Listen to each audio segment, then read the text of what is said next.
皆様こんにちは。宇治原実です。世界に誇る日本人の心、副題として日本人こそ聖書の民だったというテーマで皆様とご一緒に考えたいと思います。本日は4月24日土曜日、第33回目です。テーマは東京裁判21回目、東条英機の証言7回目です。テーマは孫娘東条優子の戦い、その3回目、憲法9条と日本国民両方の問題を語る東条優子氏の記者会見、東京日本外国特派員協会において2006年7月3日です。これをご紹介しています。東条優子さんは次のように語りました。憲法9条の問題だけではなく、自分の国は自分で守るという意識を持たない日本国民の問題です。YouTube 動画の抜粋をはじめにご覧いただきます。最も問題なのは、もちろんその諸外国ではなく、そのような、意識を持たない、自分の国を自分のたちで守るという意識を持たない日本の国民の精神です。これはこの憲法9条を作ったアメリカ占領軍が悪いのではなく、そうしたものを62年も持ち続けてきた日本人が悪いと思います。いろいろ私の心に浮かぶことを本当に思うがままに述べさせていただきました。おそらく傷つかれた方々もあろうかと思いますが、戦後62年じっと我慢をして、そして沈黙を守ってきた私の心をどうかご理解いただきたいと思います。いかがでしたでしょうか。これから東条優子さんの記者会見の内容をご説明いたします。6番目、日本の現状について。今日本は皆様ご存知かどうか分かりませんが、非常に危険な状態にあります。300発以上の中国あるいは北朝鮮の核ミサイルは日本に向いていると言われています。これはほとんど戦争状態に近いと思います。昔は兵隊さんを動員して軍隊を動かしましたが、今ではボタン一つで国家は滅びてしまいます。日本はこのような恐ろしい状況に早く対処しなければいけないと思います。日本国憲法の第9条は、日本が決して軍隊を持ってはならないという占領下に占領軍が作った憲法です。この憲法9条を護持する、つまり固く守るということは、この条文に忠実に従うということです。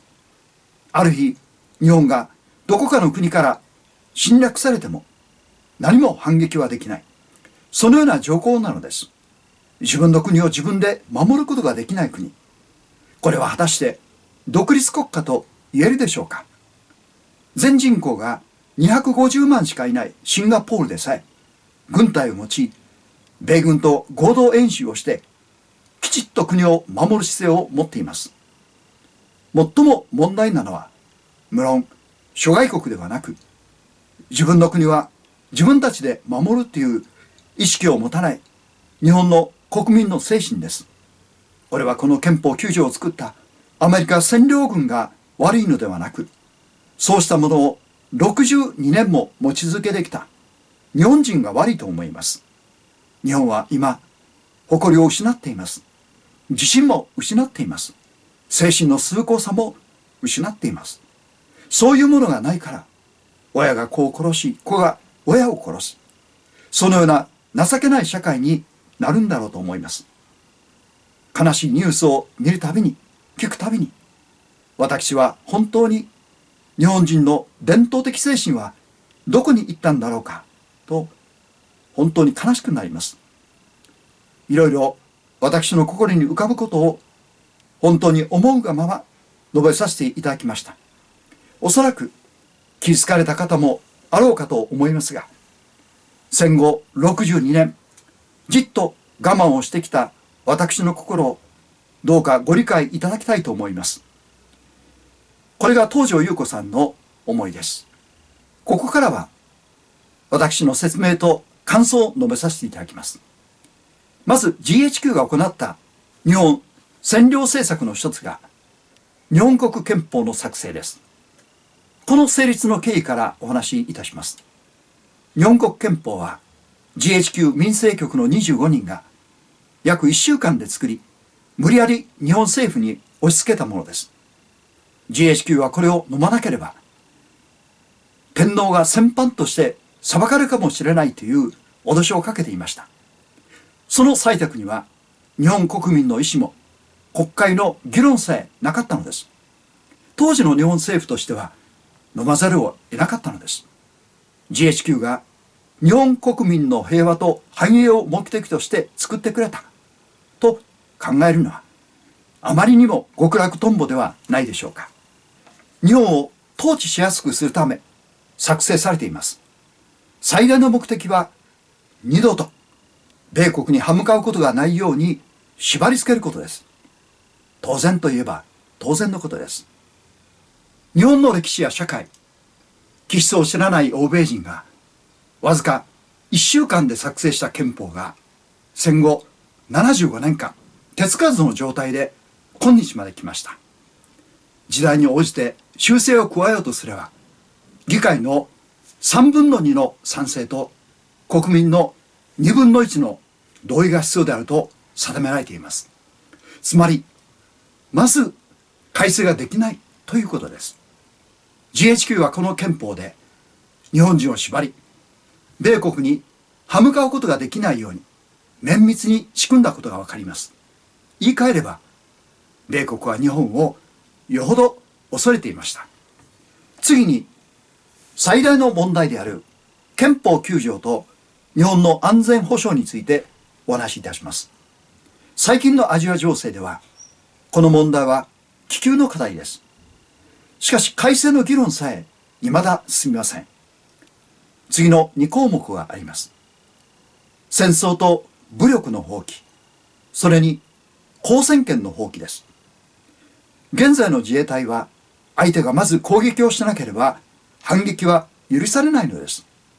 国を守る自衛隊にとってまず犠牲者が出ないと反撃すらできません。その時はすでに遅すぎます。これが GHQ が仕掛けた第二の縛りです。国家の存続のために必要な自衛権すら攻撃されてからでなければ行使できません。言い換えれば米国にすがらなければならないようにし、日米安保条約を用意していました。日本と日本国民の安全保障を米国に委ねるのです。これは日本統治の完成形ではないでしょうか。見事としか言いようがありません。東條優子さんは自分の国を自分で守ることができない国、これは果たして独立国家と言えるでしょうかと嘆かれています。東條優子さんが指摘されたのは、自分の国は自分たちで守るという意識を持たない日本の国民の精神です。これは憲法9条を作ったアメリカ占領軍が悪いのではなく、そうしたものを62年も持ち続けてきた日本人が悪いと思いますという点です。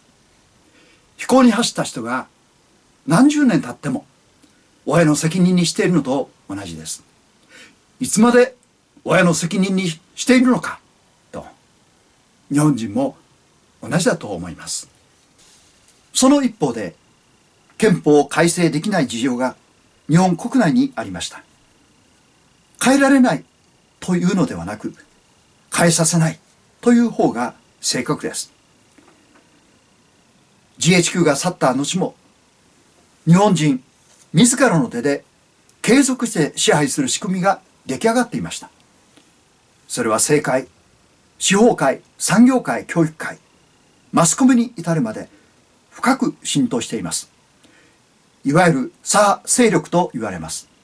日本が自立できないように番犬のように守っているのです。とても悲しくなります。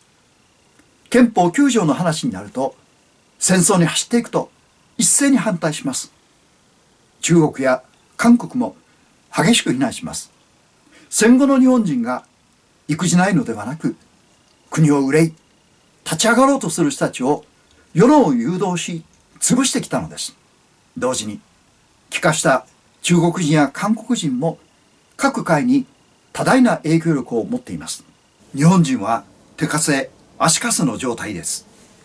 私たちの父祖が命を懸けて守ってくださったこの国を勇気を持って憲法改正、あるいは修正をして自分の国は自分で守るという明確な意思表示をするとき、状況は大きく変わると信じます。それが今の時しかありません。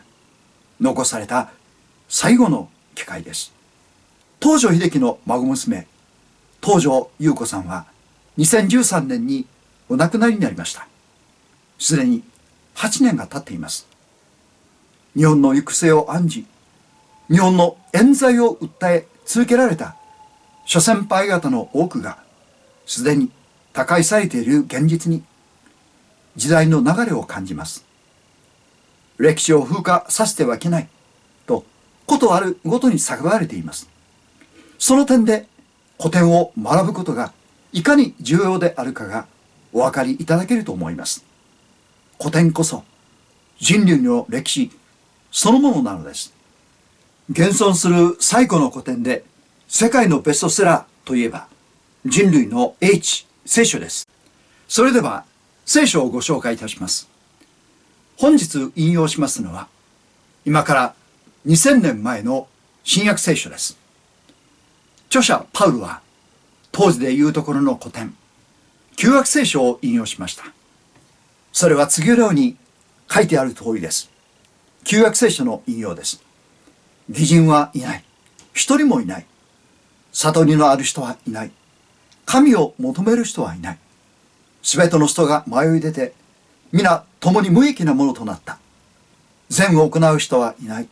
一人もいない。彼らの喉は開いた墓であり、彼らはその下で欺く。彼らの唇の下にはマムシの毒があり、彼らの口は呪いと苦さで満ちている。彼らの足は血を流すのに早く、彼らの道には破壊と悲惨がある。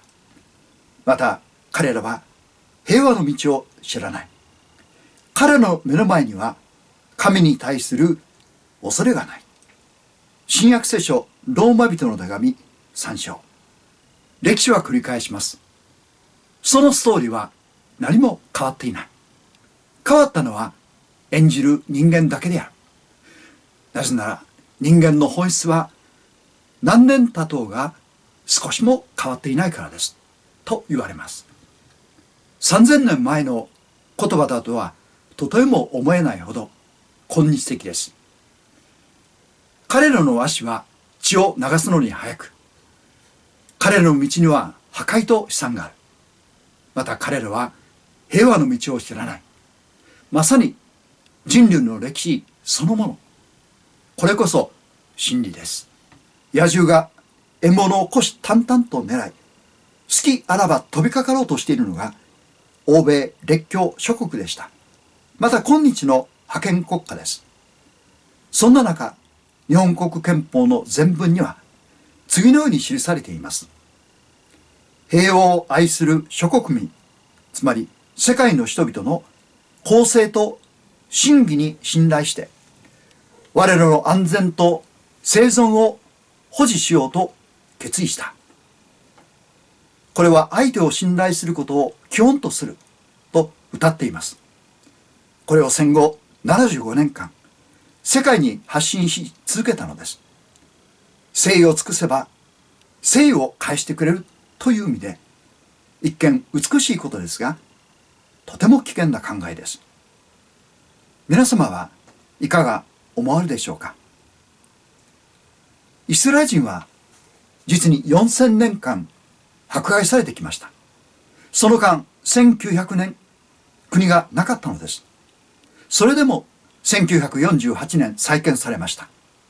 イスラエル人ほど過酷な歴史を持つ国民はありません。私たちは彼らから生き抜く知恵を学びたいものです。それは人間の性質について説く人間は本来良いものという性善説でもなく、その逆の性悪説でもありません。性善説は国を滅ぼし、性悪説は私たちを人間不信に突き落とします。許せ。しかし、忘れるな。というユダヤ人の格言です。これは人間とは何かを聖書と歴史から体験しつつ、それでも信じることなしに人は生きていけないことを学んだ生きる知恵です。この第三の視点こそ神の視点だと思います。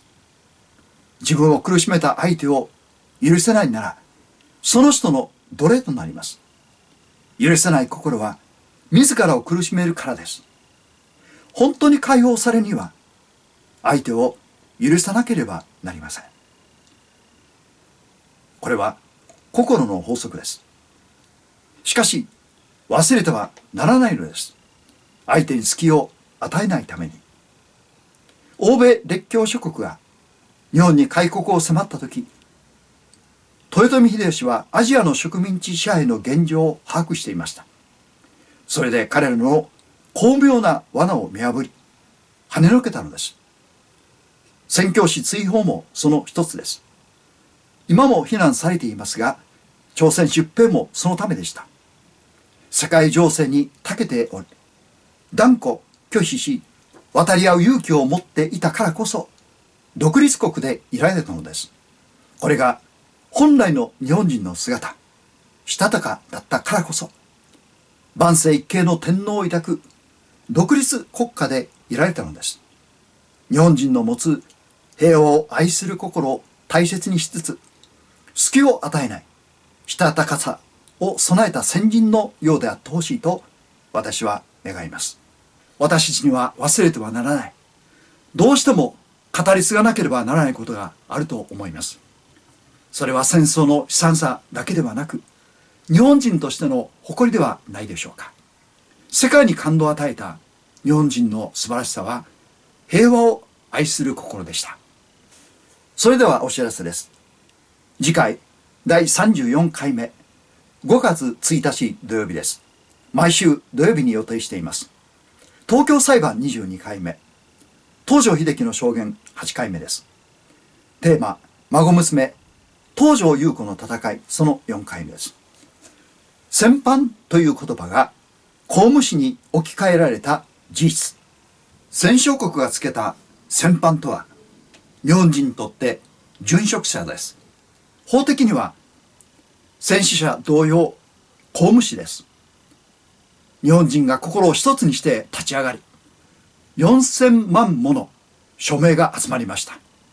名誉の回復を国会決議で行った事実を忘れてはなりません。戦犯という言葉はもはや死語なのです。